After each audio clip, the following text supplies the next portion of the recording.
Level 1. The Desperate Believer. You've lived your whole life on a hive world where the Imperial Creed promises salvation to the faithful and delivers, in your experience, nothing but recycled air, quota-crushing labor, and a preacher who visits your habitation block twice a year to remind you that your suffering is a gift from the God Emperor you'll never actually meet. Your daughter dies of a wasting sickness the Enclave's Medicae servitors don't have the requisitioned supplies to treat, and you spend the funeral rites numb, kneeling before an Aquila you've prayed to your entire life that has given you nothing back in return, not mercy, not explanation, not even the decency of a quick death instead of the slow one your daughter actually suffered. A woman named Sorka finds you afterward in a maintenance tunnel where you've gone to be alone with your grief, and she doesn't offer you imperial platitudes about the Emperor's plan. She tells you plainly that the powers beyond the Imperium's sanctioned worship actually answer, that grief and rage and desperation are currency the ruinous powers understand and reward rather than punish,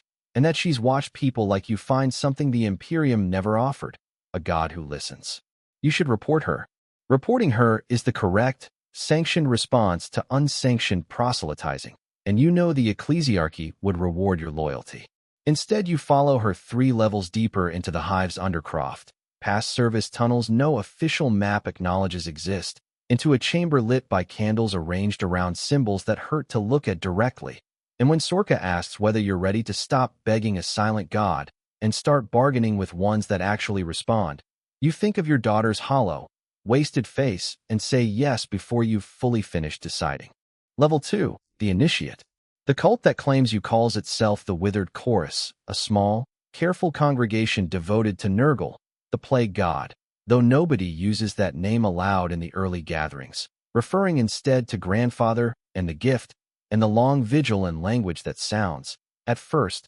disturbingly close to the litanies you grew up reciting in imperial chapels. Sorka becomes your mentor in the cult's actual practice, teaching you the small rituals that mark a genuine initiate from a curious sympathizer, tending a garden of diseased fungal growths in a sealed chamber that the cult venerates as a living relic, learning prayers that praise decay and persistence rather than purity and destruction. You're surprised by how little the doctrine asks you to hate. Imperial preaching drilled fear and hatred of the unclean into you your entire life, and the Withered Chorus instead teaches acceptance, that decay is not corruption but transformation, that every dying thing is simply becoming something else, and the philosophy fits disturbingly well into the hollow space your daughter's death carved into you. Your first real test comes when the cult needs someone to smuggle a sealed reliquary past a Munitorum checkpoint, an item you're told carries the blessing that will let the congregation's healer finally cure a fellow initiate's failing lungs,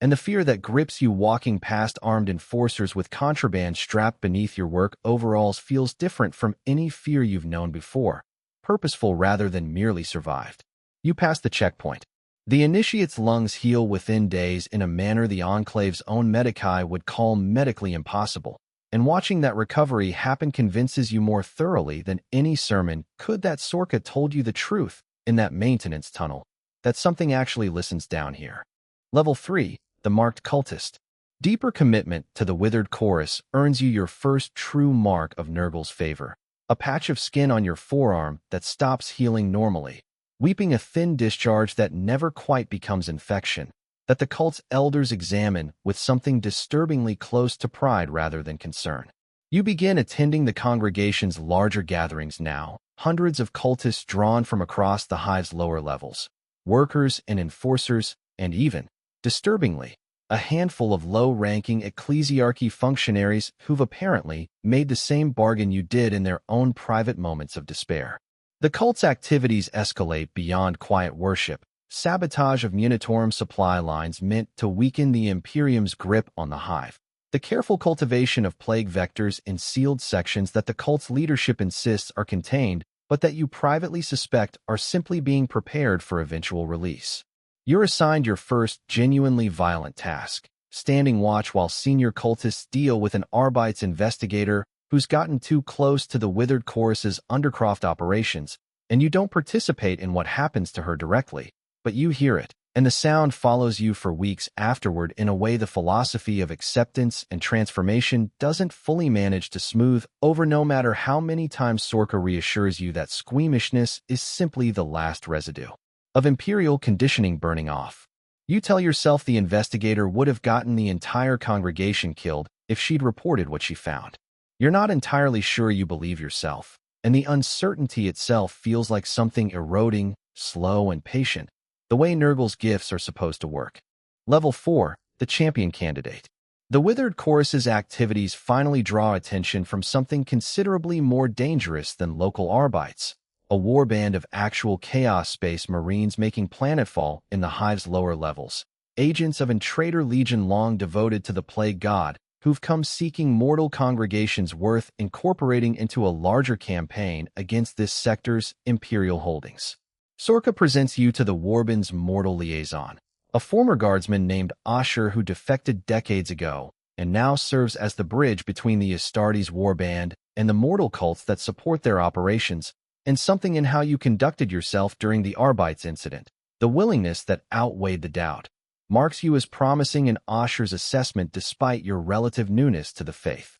You're offered a place among the Warband's mortal auxiliary forces, full initiation into the campaign against the sector's Imperial defenders rather than continued quiet cult work in the Hive's shadows. A choice that means leaving behind the last threads connecting you to the life you had before your daughter died. You accept, and the ritual that marks your transition burns away something you don't fully understand you're losing until it's already gone, a numbness settling over memories of your daughter that should feel like relief from grief, and instead feels like a theft you consented to without reading the full terms. Asher tells you afterward, not unkindly, that the numbness is simply Nurgle's mercy doing its work properly, and that most initiates come to treasure the distance from pain that the Plague God's gifts eventually provide. A promise you want very badly to believe, even as some diminishing fragment of yourself recognizes the promise as exactly the kind of lie the Imperium always told you to. Level 5, the Plague Marines chosen.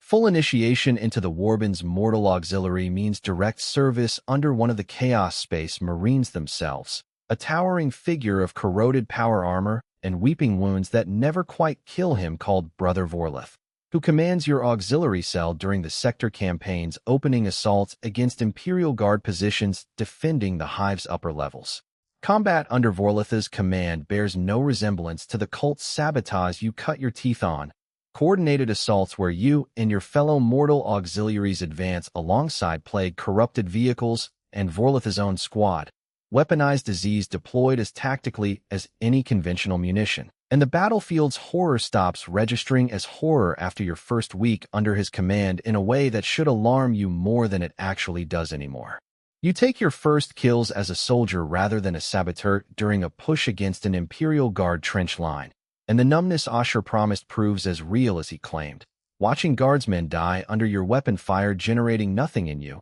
but the same distant satisfaction you might feel completing any difficult task correctly. Vorlith notices your particular effectiveness during a chaotic night engagement where you personally hold a collapsing flank against a counterattack that should have overrun your position, and the Plague Marine's attention, when it settles on you afterward with something approximating approval filtered through a voice that sounds like it's speaking through wet gravel, feels like the first genuine validation you've received since before your daughter's illness first began, a realization that unsettles you precisely because of how good it feels. Level 6, the Chosen of the Warband. Vorlith's continued favor elevates you into his personal Chosen, a small cadre of mortal auxiliaries granted gifts beyond the standard cult marking, your body reshaping itself gradually under the weight of Nurgle's blessing into something increasingly difficult to recognize as the grieving Hive worker who followed Sorka into that Undercroft chamber years ago. Boils that never quite become wounds spread across skin that's taken on a faintly greenish pallor, your endurance stretching past any human baseline in ways that should frighten you, and instead simply feel like your body finally becoming honest about what it's always secretly wanted to be. You lead your own small auxiliary squad now, mortals who look to you the way you once looked to Sorka, and training them in the specific blend of tactical discipline and reverent acceptance that Vorlith's methodology demands teaches you something about command that surprises you. that even here, even this far from anything the Imperium would recognize as righteous, the same basic principles apply. That people follow someone who's demonstrated they can keep them alive and who genuinely believes in what they're asking others to sacrifice for. Your squad faces its first true test during a campaign against a fortified Imperial Shrine world, holding a captured position against a counter-assault by Imperial Guard reinforcements desperate to reclaim ground before Vorlith's main force can consolidate,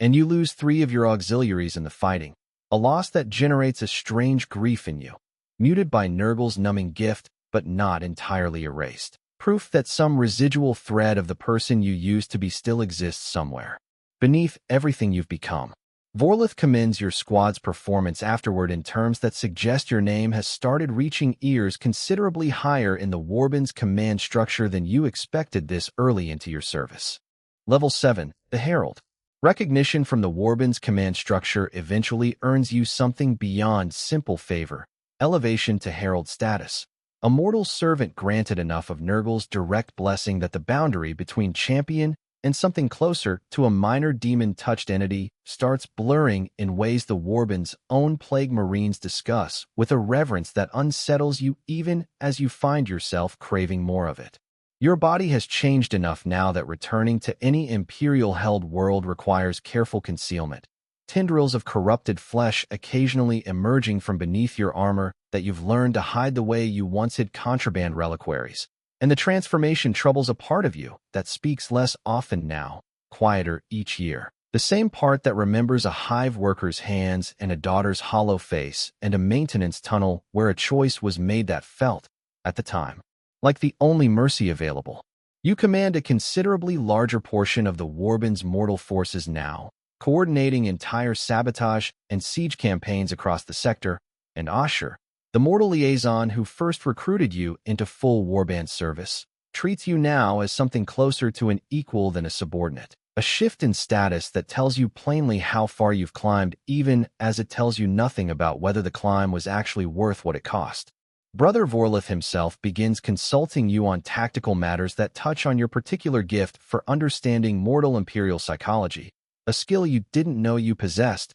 until Nurgle's blessing apparently sharpened it alongside everything else it's taken and given in equal, inseparable measure. And the sector campaign grinds forward with a momentum that increasingly feels like your own personal momentum rather than simply Vorlith's war being fought through you. Level 8, the Demon Prince. The sector campaign's climax, a siege against the Shrine World's capital that costs the Warband dearly and costs you personally something considerably more final, arrives when your herald form finally proves insufficient for the scale of devotion Nurgle demands of a servant who's given this much, this completely, across years that no longer feel like they belong to a mortal timeline at all. Standing amid the capital's burning cathedral spires, having personally broken the Shrine World's final defensive line through methods that would have horrified the hive worker you once were beyond any capacity for words, you feel something ancient and patient finally decide you're ready, a transformation that doesn't announce itself so much as arrive. Your mortal shell simply becoming insufficient container for everything Nurgle has poured into you across a service defined entirely by grief. Transmuted into power, one terrible exchange at a time. You ascend as a demon prince of Nurgle amid the cathedral's collapse, a being of corrupted flesh and patient, plague-soaked divinity that the surviving Plague Marines, Vorlith included, kneel before with the specific reverence reserved for something that has genuinely transcended the mortal service they still owe their own dark god. You do not fully remember, in this new and terrible clarity, exactly when the hive worker who followed Sorka into an Undercroft chamber finally stopped existing entirely, whether it happened during the numbness ritual, or the first kill under Vorlith's command, or somewhere in the slow accumulation of boils and tendrils and command that each felt, individually, like a reasonable price for the mercy Nurgle promised you that first terrible year. Somewhere on a hive world considerably poorer and more desperate than the one you once called home, a grieving parent kneels in a maintenance tunnel while a withered chorus missionary explains that the ruinous powers actually listen, and you feel that distant echo of your own beginning the way a god feels the prayers of the truly desperate, with something that might be recognition, or might simply be Nurgle's patient appetite, already calculating what that grief is worth. If this saga was worth your time, hit like and subscribe for the next one.